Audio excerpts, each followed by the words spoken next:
already learned how to buy and sell money, either with orders or directly on the market. It's simplicity itself with ID System, our trading terminal. Now, there's nothing left to do but to identify the optimum moments to buy or to sell. A mere trifle. This trifle has tantalized traders over the centuries, and a whole science has developed called technical analysis.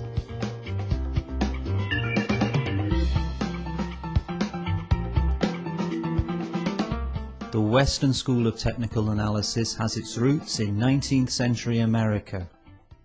I describe technical analysis as a science. What do I mean by this? Well, one thing I mean is that it's governed by clear and rigid laws. We'll start by learning how to plot price charts using a computer, of course, and then we'll move on to draw other lines. What are they for? Well, these lines help us determine what will happen to price in the future. They also give us an insight into how long price will remain above or below these lines. Today we're going to examine these lines and how to plot them correctly. The simplest price chart is the tick chart. What exactly is a tick chart? Each new change in price is charted by a standard move across the chart. The chart takes no account of time, so the more times the price changes in, say, a minute, the more moves are made across the chart. This means that from 2 to 5 p.m. GMT, when the Frankfurt, London and New York exchanges are all open, there can be up to 10 changes in price in 1 minute. And late in the evening, at 10 o'clock in New York, when the world's main exchanges are closed, there'll be far, far fewer price changes. So price is strangely warped and distorted on tick charts. The tick charts on ID System, as well as those on other trade terminals, do not distort time. Each change in price is charted at the time it takes place. What we have here is a line chart, but one that charts price over a very limited period of time. What are tick charts for? Such charts are good reference points and are featured on the trading terminal to instantly inform our traders of any price change on the markets, but they are not used in technical analysis. So what kind of charts are used in technical analysis?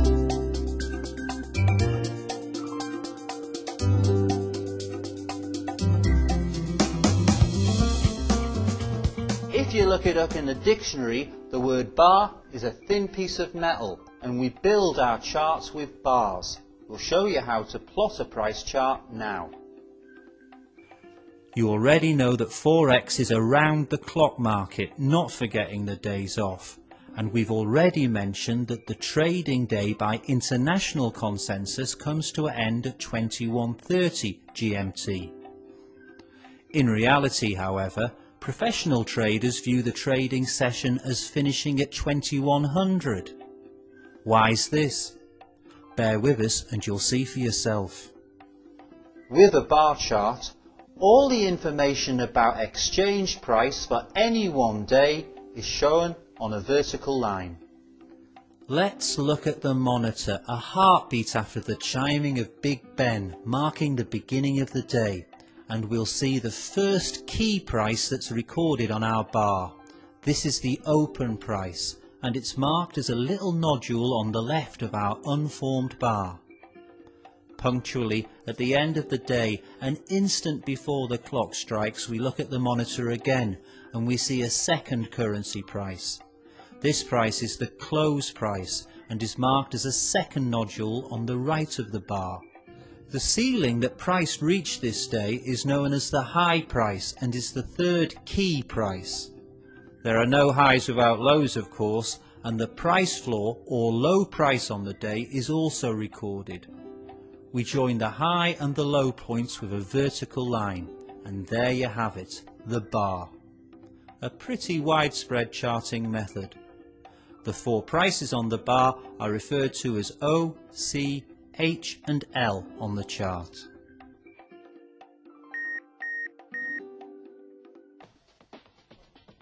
And day after day, or hour after hour, bar after bar is laid out, marking time with a standard step to the right, creating a reliable price chart.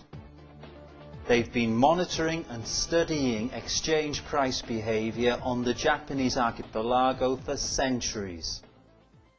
Rice prices have been recorded since as far back as the Middle Ages. If we want to draw a bar like the Japanese, we make the distance between close and open into a white rectangle, and the high and low prices are joined to it with vertical lines. This new figure is called the Japanese candlestick, known to some traders as the candle.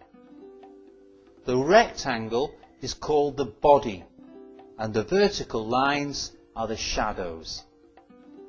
The candlestick body can change colour.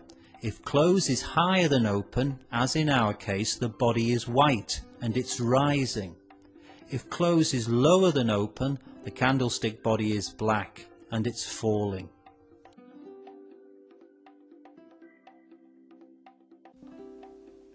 Many traders find the candlestick more visually appealing and easier to interpret. Take a look at the candlestick chart. With an uptrend, the chart brightens, and with a downtrend, the chart on the contrary darkens. When price is in a range, it flashes before our very eyes. We'll return to trends later.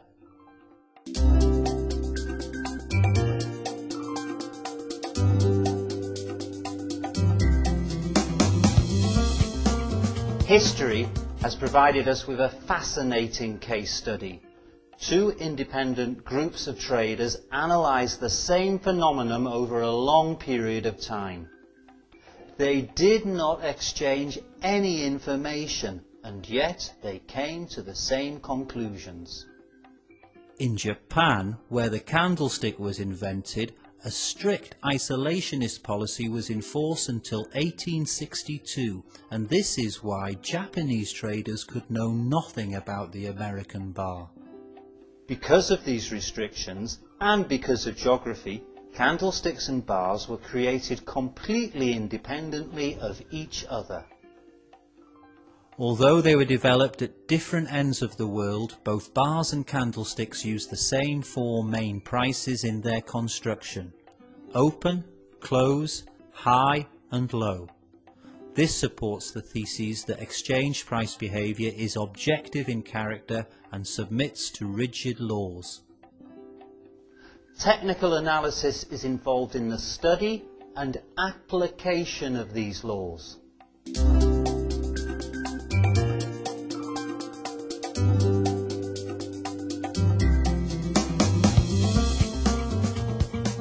The concept of trend is crucial to the technical approach to market analysis. Every tool that the trader uses, whether it's support and resistance levels, chart patterns, moving averages, trend lines, whatever, are applied in order to achieve one super task. The trader, that's you, uses them to identify and monitor a trend to allow them to do further work in its channel. Let me digress a little here. I said work rather than play. When you play the market, it's very easy to lose money, though it's not impossible to win. But when you're working on the market, the only possibility is to earn money. You'll often come across advice like, never trade against the trend, or the trend is your friend. So we'd better define a trend. Generally speaking, the trend is the direction the market is moving in, but in my opinion, this definition is an overgeneralization. In real life, no market moves in a straight line. A market moves in zigzags which resemble waves. Price rises and falls. It's the directional dynamics of these maximums and minimums which determine trend. The dynamics of these peaks and troughs, whether they're ascending, descending or horizontal, tells us about the character of the trend. If each subsequent peak and trough is above the previous one, we have ourselves an uptrend. It follows that if each subsequent peak and trough is lower than the preceding one, we've got a downtrend on our hands.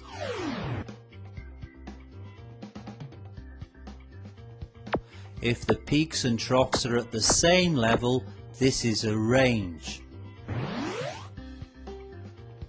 Always remember that price can move in 3 directions: up, down and sideways.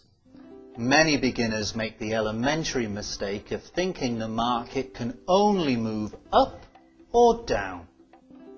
And it might surprise them to learn that, even according to the most conservative estimates, for about 1/3 of all trading time, price is neither rising nor falling generally. This kind of price movement is known as a trading range. This sideways movement, caused by similar up and down fluctuations, reflects a period when price is in balance, when the parity between supply and demand for a given good is practically constant.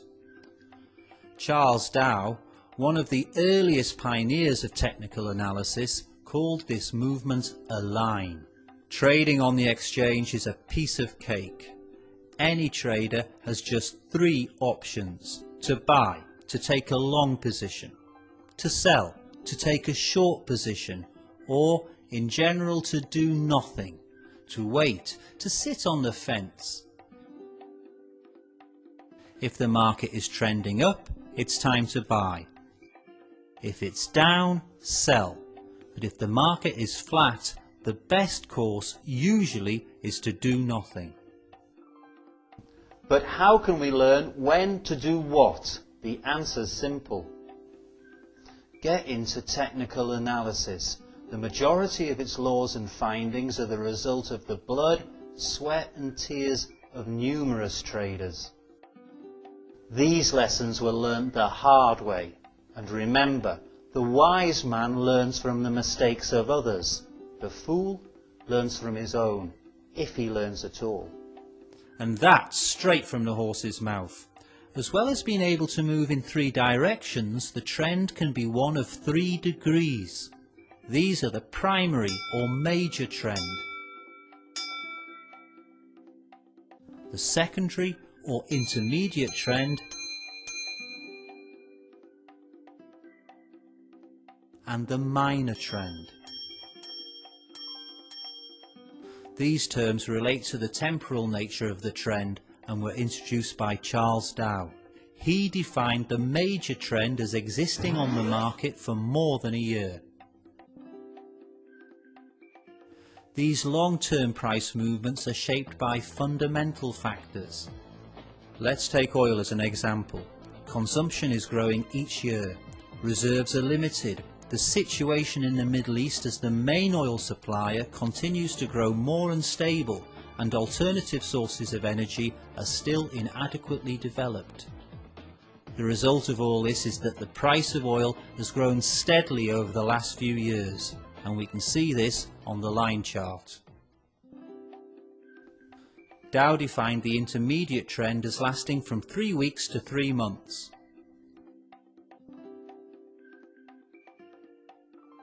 Minor trends last no more than 2 to 3 weeks at the very most.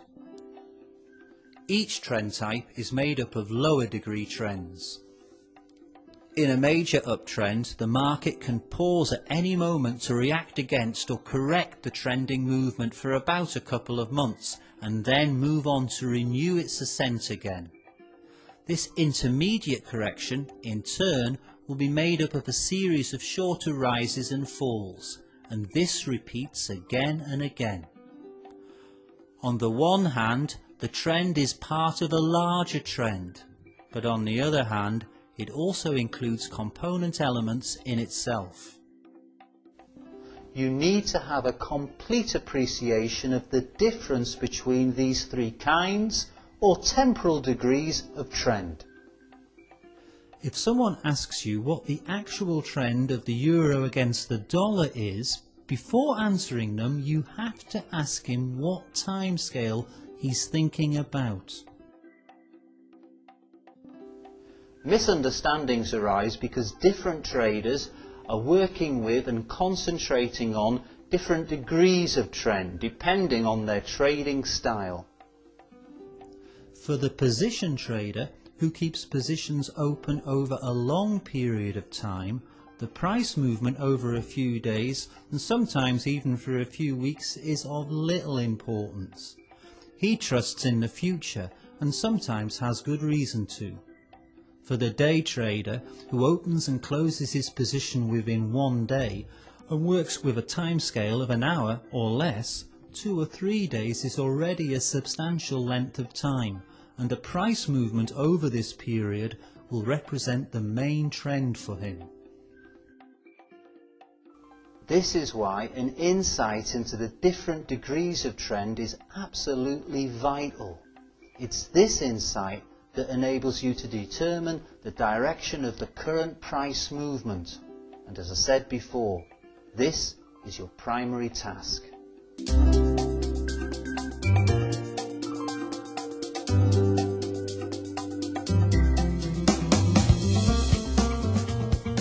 We've spent rather a lot of time discussing the theory of trend in general and the direction of trend in particular. I'm sure that many of you are thinking that it would be very useful if the representation of the current situation could include a backlog of past information. Let me tell you, you're not the first to reflect on this.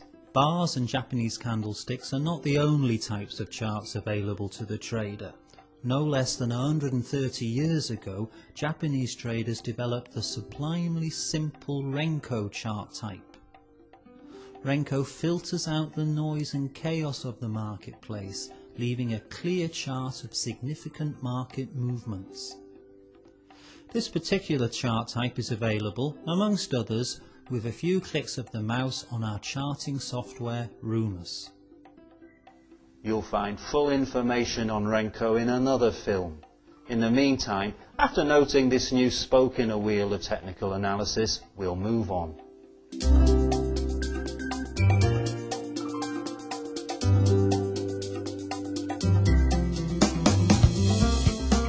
We've already repeated more than once that price moves in zigzags and that by plotting the progress of the maximums and minimums of these zigzags determines the trend. It's now time to start naming these peaks and troughs that help us map the trend. A horizontal line drawn through the last price trough, the last local minimum, is known as a support level. Support is a level or area on the chart below the market where price has fallen to a level where enthusiasm for buying has become strong enough to counterbalance selling pressure. In a second scenario, a horizontal line drawn through the last price peak is known as the resistance level. Resistance is a level or area on the chart above the market, where enthusiasm for selling has become strong enough to withstand buying pressure. The history of these terms is fascinating. There was a time when a speculator on the exchange could only make a profit on a rise in prices. His only option was to buy at a low price and sell at a higher price. And it came to pass that the level which bolsters price, which prevents it from falling further, was given the name support, and the level which impedes price and prevents it from rising higher became known as resistance. Nowadays, my friend, it's all a matter of perspective. For a long time we've been able to make money on a fall in the price of exchange commodities, but the names have remained unchanged. There are of course periods of time when price neither rises above the resistance level nor falls below the support level. We say here that price is in a trading range, that the market is flat. It is this circumstance precisely that foremost technical analysts John Murphy and Jack Schwager advise doing nothing. But what should we do if this trading range lasts a few years or even a decade? Maybe you think that this never happens. Then you're mistaken. Let me assure you that it certainly does. The British pound was in a range between 1.4 and 1.72 for 11 years. Once, in 1998, there was an unsuccessful attempt to make a breakout on the resistance level. And once, in 2001, there was an unsuccessful attempt to break out through support. Ignoring short-term resistance and support level breakouts, the range width was 3,200 points. It may seem a lot, but believe me, this is treading water for such a serious currency over such a long period of time. if we'd had prior knowledge of this range, we could have become millionaires a few times over.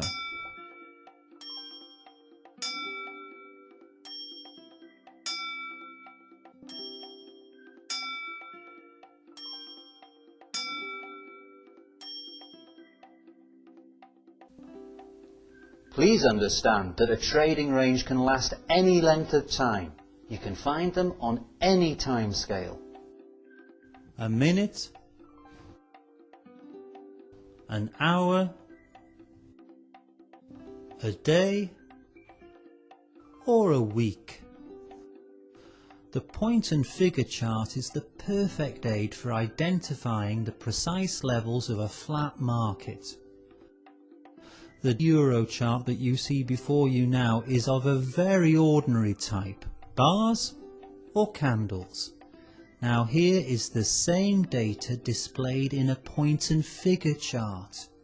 In this type of chart, the support and resistance levels are very easy to identify. So you can see what lengths traders have gone to clarify the situation on the market in order to make more money. You'll find full information of this less common but very useful point and figure chart in a later film too.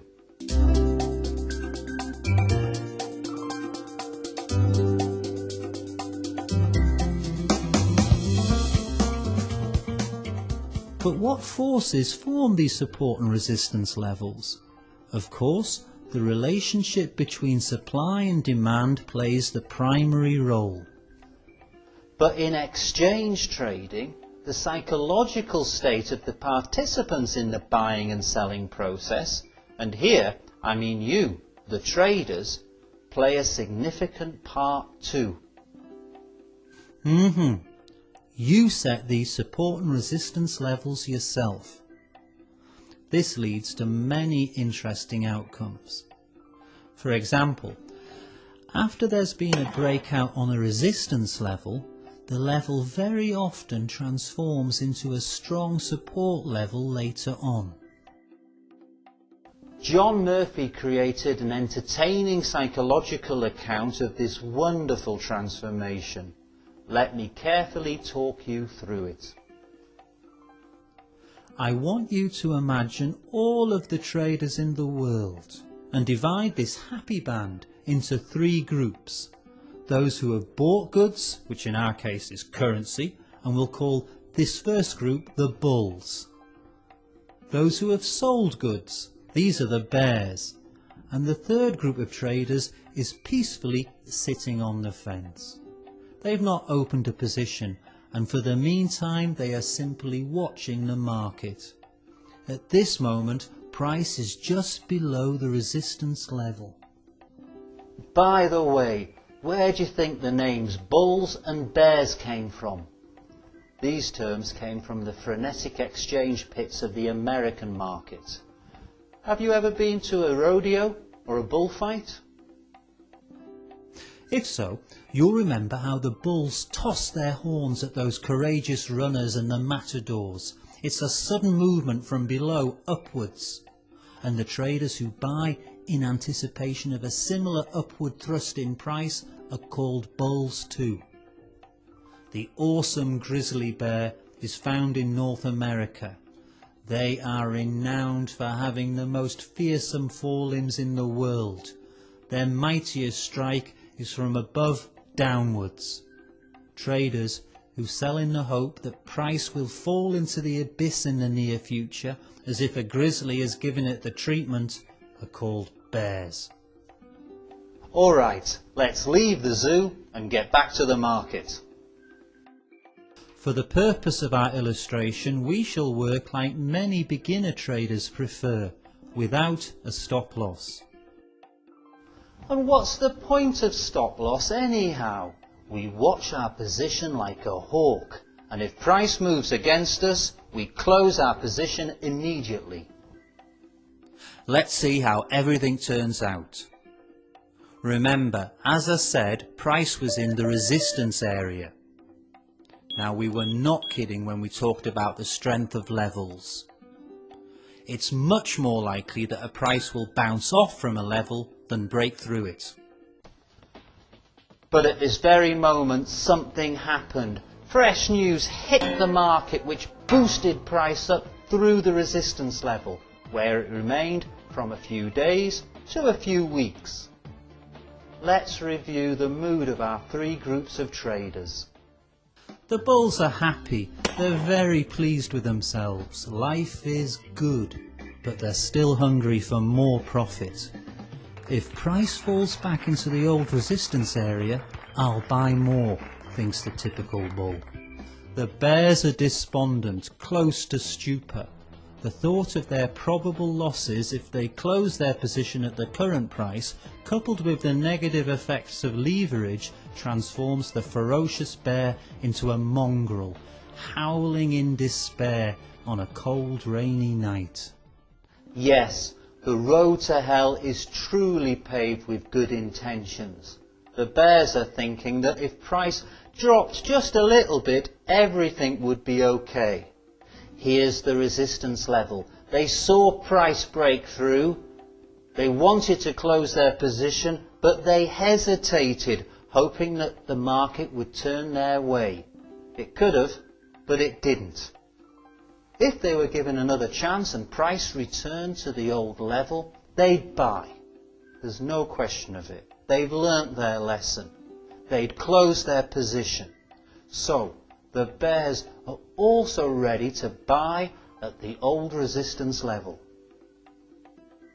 The fence sitters have been on the sidelines for too long. They were daydreaming. They woke up when price blasted up through resistance. Now the key roll of the broken level is clear to them too. They're ready to join the bulls, but only if price falls back into the old resistance area. So we've got another group of potential buyers. Very frequently, fate gives all three groups their chance. Price very often drops down to the old resistance level as if to check its strength. But at this point, buy orders stream in from all three groups and price rapidly pushes up once more.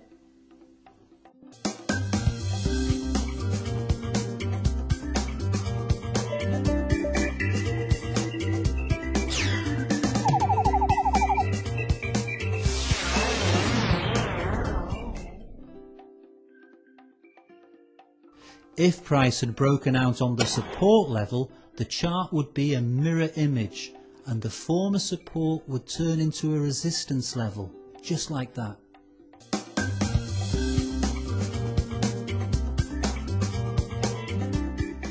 So happy hunting, my friends.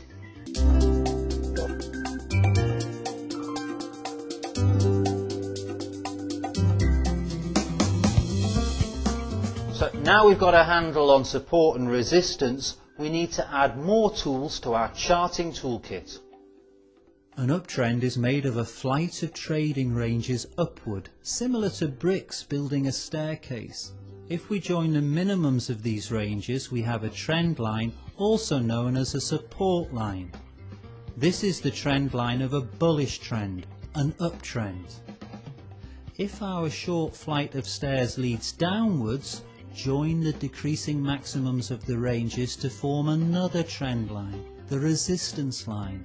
This is the trend line of a bearish trend, a downtrend. And when support and resistance lines are horizontal, they are known as levels. And we have what we've already discussed, a trading range, a sideways trend.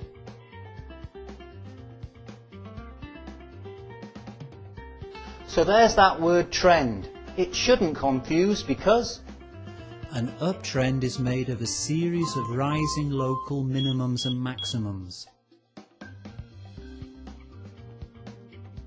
And a downtrend is a series of falling local minimums and maximums.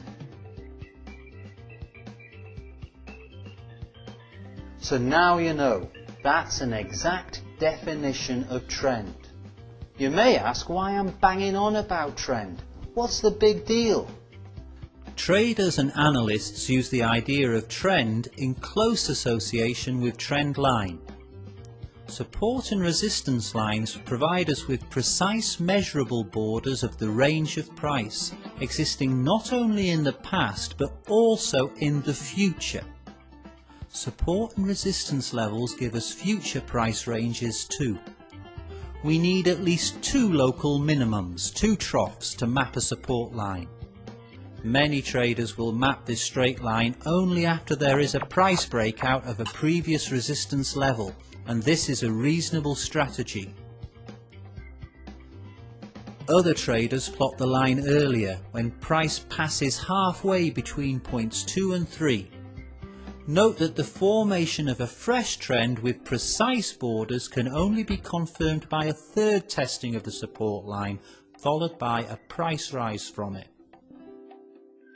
It's the same story for two local maximums to chart a resistance line.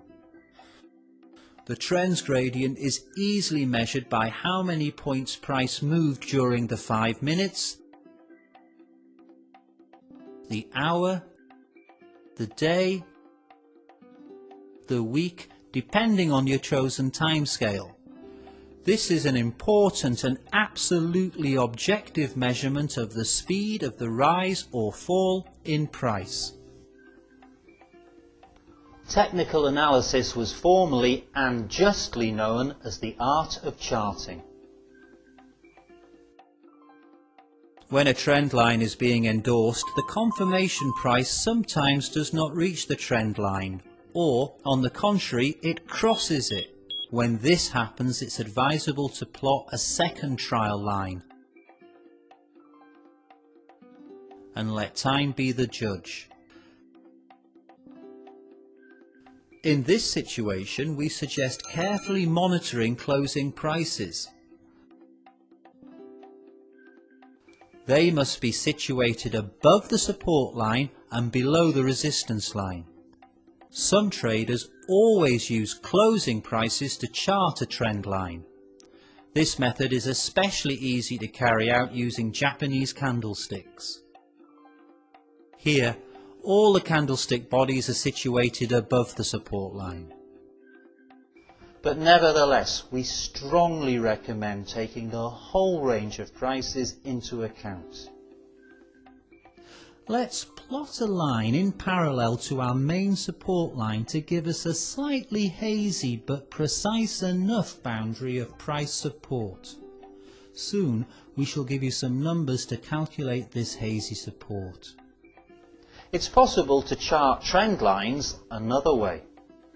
By identifying strong pivot points on the chart and using them to plot lines of support or resistance. The pivot point is a block of, say, 5 bars, where the middle bar is higher than its two neighbours on both the left and the right. In other words, it's a peak used for plotting resistance.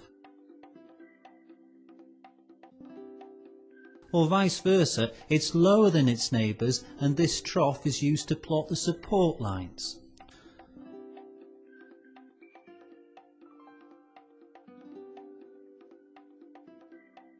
We can be stricter still by requiring that the closing price of this middle bar is the highest or lowest close of all 5.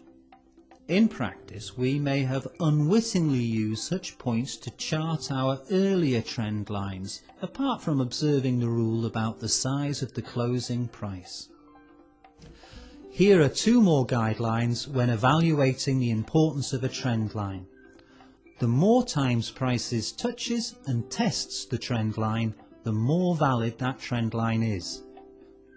So, a line that has been tested 8 times is more important than one which has been tested only 3 times. Secondly, a line which has held true for 8 months is much more important than an 8-week-old line.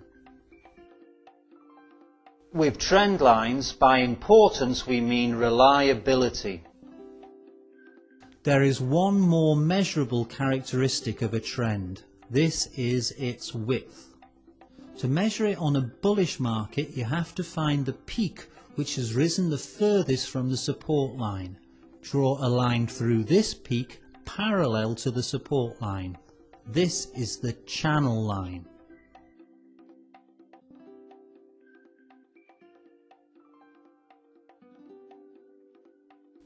These are the precise borders of our price channel on a bull market. To map a similar channel on a bearish market, identify the appropriate minimum and draw a line through it parallel to the resistance line.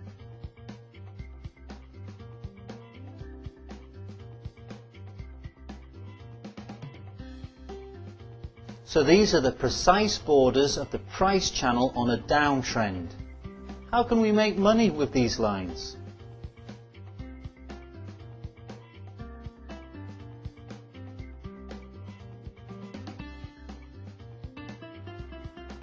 When you are in an uptrend, what you do is buy near the support line. As price approaches the channel line, you fix your profit by selling. And when you go long, don't forget to set your stop loss a little bit below the support line. And how little is a little bit? Give it 10% or so of the channel width. Trust me on this one, it's a sensible risk. And even if W is around 300 to 350 points, our stop loss is no more than 35 to 40 points. Now, the stop loss. Way back in the mists of time, when I was a young wet behind the ears trader, I can well remember my initial reaction to the term stop loss. Ha! What losses? I was young, strong and very, very clever. I was trading to win, period. But experience is an effective teacher, and I quickly learned here that the key word is stop. The stop loss is careless, a guard dog for your deposit. You know, it's sometimes more important for a trader not to lose rather than to earn, especially if you're managing someone else's money. To get back to the price channel, you should note that opening a short position near the channel line of an uptrend, no matter how profitable it may be in the future, requires other confirmation signals and, more importantly, more knowledge and experience than you have at present. So learn technical analysis.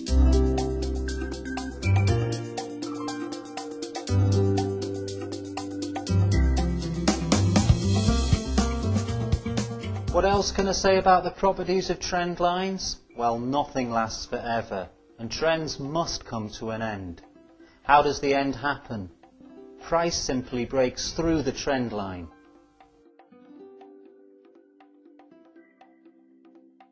The breakout of a trend line is a very serious thing. It frequently means the reversal, or at least a pause in the course of the current trend. And it is of the utmost importance to endeavour to filter out false signals of trendline breakout.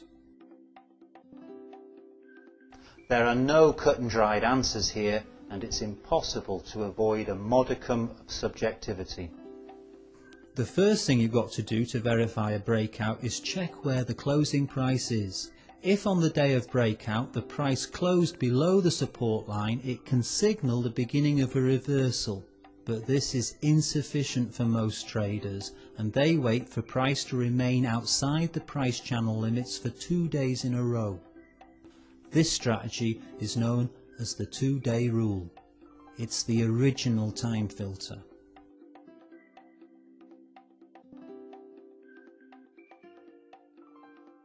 Why do I usually talk in days? It's probably automatic.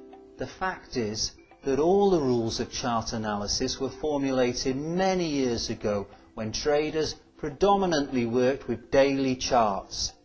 Many terms, including the 2-day rule, come from that time.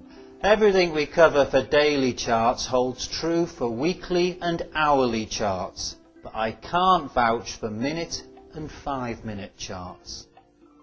There are also price filters which can verify a breakout. Different markets need completely different filters. But now I'd like to focus on the specific trading tactics for the currency market, and in particular your tactics in case of a breakout. This should clear up a lot of questions that you may have about the validity of the breakout. When price rises and breaks through the resistance line, no one is 100% sure whether this is a true breakout or not. So what do? Well, we place an order to buy 5 to 10 points above the trend line, and we place this order when price is no way near resistance to be on the safe side, because we don't want to be left sitting on the fence.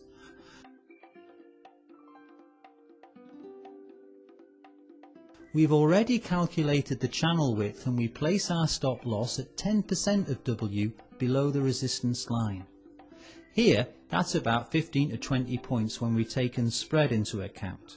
Now, we need to place our take profit order, but the question is where? The most likely price target after breakout is that of the channel width W. And for our reference, we chart a line parallel to resistance at distance W. We aim to close our position 10% of W below this line, which is sometimes referred to as the double channel line. This is where we place our sell order to close the position. Well, that's our sweet trinity of orders placed, and now we're going to look at a few different possible scenarios. Let's take the channel width as 60 to 80 points. This means that price could reach target in 2 to 3 hours, leaving us little time to verify whether the breakout is true or not. If the channel width is more like 150 to 250 points, that's a realistic size, then price could reach the target line within 2 to 3 days. Here, we should recall Murphy's description how resistance lines as well as levels transform into support lines and levels after breakout. Price tries to get back into the old channel, a process that we call testing the line. That is checking the strength of the former resistance line. We patiently move our stop loss and take profit orders parallel to the resistance line and the double channel line until the time comes that any one of them is executed. In this scenario, we have the time to think whether this breakout is true or not, to apply the 2-day rule or some other verification rule. What I mean to say is, we're only beginning to study technical analysis, aren't we? If after breakout price has moved more than 1/3 of W, then in all likelihood our boat will finally come in.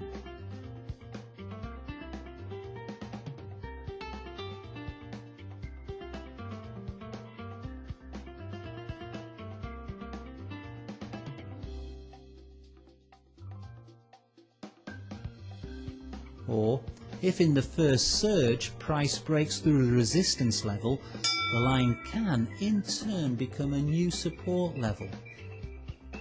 It'll make our lives a lot easier because we can place our stop loss below it later, but only after price has reached a new maximum. This scenario favours us too.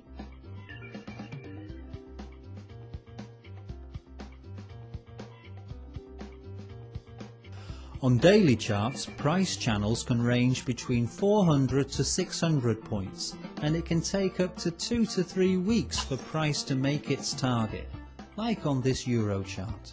However, the rules used to calculate price target and to set orders remain the same. We'll move on to talk about some other methods of calculating price target in this, our section on correction.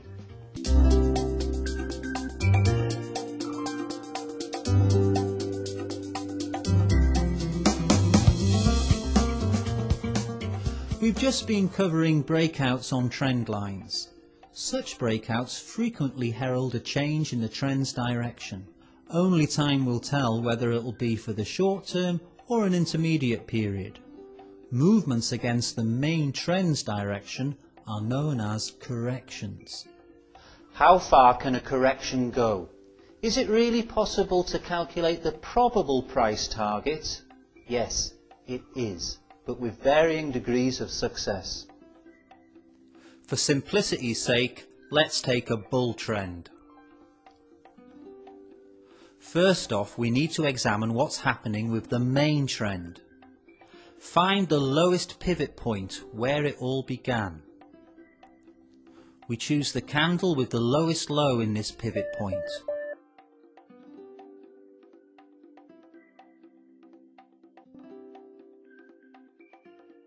Now, where's the highest high of the highest pivot point? There you are. The difference, H minus L, is the price movement in the direction of the main trend. Now, we plot a line from the highest high so that it's perpendicular to the horizontal line through the lowest low. We divide this vertical line into 3 and into 2. We are left with 3 points, a third, a half and 2/3 of H minus L. By projecting horizontal lines through these points, we have our correction levels. These values were put forward in the 19th century by Charles Dow. Half a century later, another well-known analyst, Ralph Elliott, proposed the more refined values of 0.382, 0.5 and 0.618 as correction levels. The majority of modern traders use these correction levels. We call them Fibonacci levels. Why? You'll have to wait for our film on wave theory to find that one out. Corrections cease very frequently at Fibonacci levels, and price goes on to move in the direction of the main trend. When is a price movement a correction and when is it a reversal? While we are still in the shadow of a preceding trend, it's a correction. As soon as we leave the shadow, saying goodbye to the old ways, we are in a fresh trend. On a bearish market, all the reasoning and calculations have a mirror-like symmetry. Let's flip the chart over and check. It's exactly the same. Correction levels are a powerful tool in technical analysis. All you really need to know is how to use them correctly. Well, we shall study, we shall practice, and we shall learn.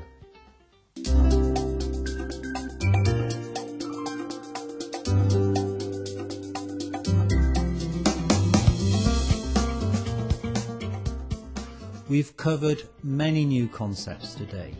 How to plot charts, what time scale to use. We've explored the nature of the bar and the candlestick. We've looked at trends and support and resistance levels and lines.